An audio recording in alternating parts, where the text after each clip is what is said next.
अस्सलाम वालेकुम। उकाबी रूह जब बेदार होती है जवानों में, नज़र आती है उनको अपनी मंजिल आसमानों में। अल्लामा इकबाल ने नौजवानों की, यंग जनरेशन्स की एक बहुत ही पावरफुल डेफिनेशन की थी कि जब भी उकाबी रूह जवानों के अंदर पैदा होती है, जो परवाज़ करने वाली रूह, फितरत जब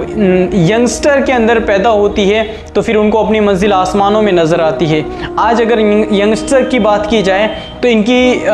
ये एक ऐसी कम्युनिटी है, ये एक ऐसी जनरेशन है जो अपने आप को न सिर्फ तबाह कर रही है बल्कि साथ साथ में लोगों को ये मैसेज भी दे रही है कि हाँ, हम इतने बर्बाद हैं और इतने बर्बाद होने वाले हैं, और साथ में अपनी इमेज भी डैमेज कर रही है। खैर, ये बातें बज़ाहिर बातें लगती है, लेकिन इसका असर बहुत ही ख़राब और बहुत ही ख़तरनाक तरीके से आने वाली जनरेशन पे पड़ने वाला है। ये बात अगर बज़ाहिर मैं करूँ कि आज का नौजवान सबसे पहले सिनेमा हॉल में जैसे ही ईद आती है, कोई ऐसा फेस्टिवल आता है जिस फेस्टिवल के बेस पे ये क्या करते हैं, अपने आप को कहीं पे घूमने के लिए, पिकनिक के लिए लेके जाते हैं। तो ये पिकनिक के लिए कहीं और नहीं जाते, ये सीधा जाते सिनेमा हॉल के अंदर, जहाँ पे इमोरलिटी और न्यूडिटीज़ को देखते हैं और फिर अपना दिमाग पूरी तरीके से इफेक्टेड करके आते हैं वेस्टर्न कल्चर से। फिर उसके बाद में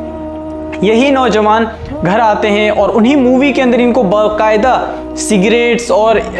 तरह तरीके के नशे करके बताया जाता है कि ये नशे करना पैशन है, एक तरीके का शौक़ है। हालांकि जितने भी आप एडवर्टाइजमेंट देखोगे जो नशे को लेकर चलते हैं या फिर गुटखे को लेकर चलते हैं, तो ये सारे के सारे नशे हैं ना, बज़ाहिर हमको दिखते हैं कि ये नशे हैं, लेकिन जो इनकी एडवर्टाइज रन कर रहा है, जो बड़े बड़े एक्टर्स या एक्ट्रेस जो इस नशे को प्रमोट कर रहे हैं, वो खुद कभी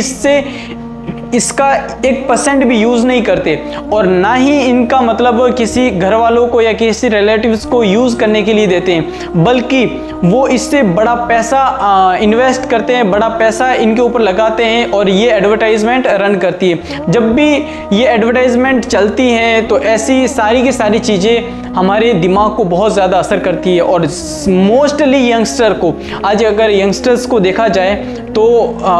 चारों तरह से अपने आप को तबाह कर रहा है। न सिर्फ वो कि सिनेमा देख रहा है बल्कि साथ में गेमिंग कर रहा है, और साथ में बिजनेस से दूर है, स्टडी से दूर है, एजुकेशन से दूर है, साथ में रिलीजन से दूर है, मज़हब से दूर है। ना उनको नमाज़ पढ़ने का कोई ढंग अभी तक अच्छे से आता है, ना कोई तौर तरीके हमारे पास में हैं। ये सारी की सारी चीज़ें ना ये मैसेज देती है कि किस कदर हम गफलत के अंदर है। हमें बस घर से निकला है और हमारे पास में कोई डेस्टिनेशन पॉइंट नहीं है कि हमें जाना कहाँ पे है। तो ये सारी की सारी चीज़ें अभी तो बज़ाहिर लगेगी कि हाँ कुछ नहीं है, लाइफ है, चल रही है, लेकिन जैसे ही कब्र में पहुँचोगे तो पता चलेगा कि ये हमने कितना बड़ा जुल्म किया अपने आप पर। अल्लाह ताला फरमाता है कि जब एक मर्द मोमिन, जब एक नौजवान तौबा करता है तो मैं आसमानों और जन्नत को सजा देता हूँ, सिर्फ इस वजह से कि ये नौजवान ये मतलब कैपेसिटी रखता था गुनाह करने का, लेकिन इसने गुनाह से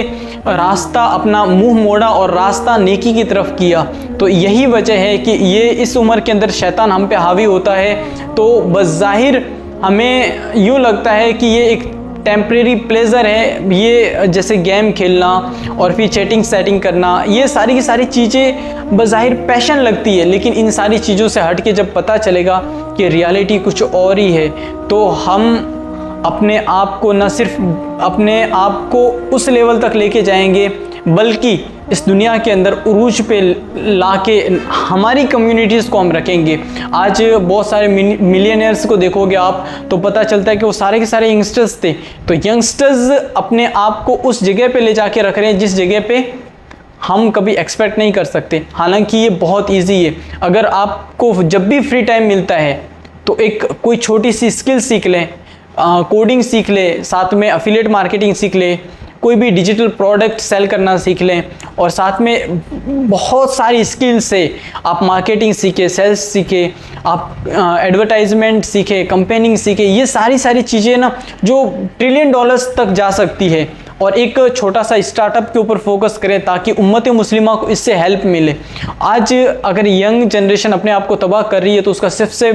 मेन रीज़न यही है कि उनके पास में कोई भी डेस्टिनेशन पॉइंट नहीं है, ना उनका कोई एम है कि मुझे लाइफ के अंदर ये गोल अचीव करना है। बस सारे के सारे बड़े ख्वाब देखते हैं, स्ट्रगल 1% नहीं है उसके ऊपर, और फिर अपनी पूरी लाइफ को तबाह करते हुए नज़र आते हैं।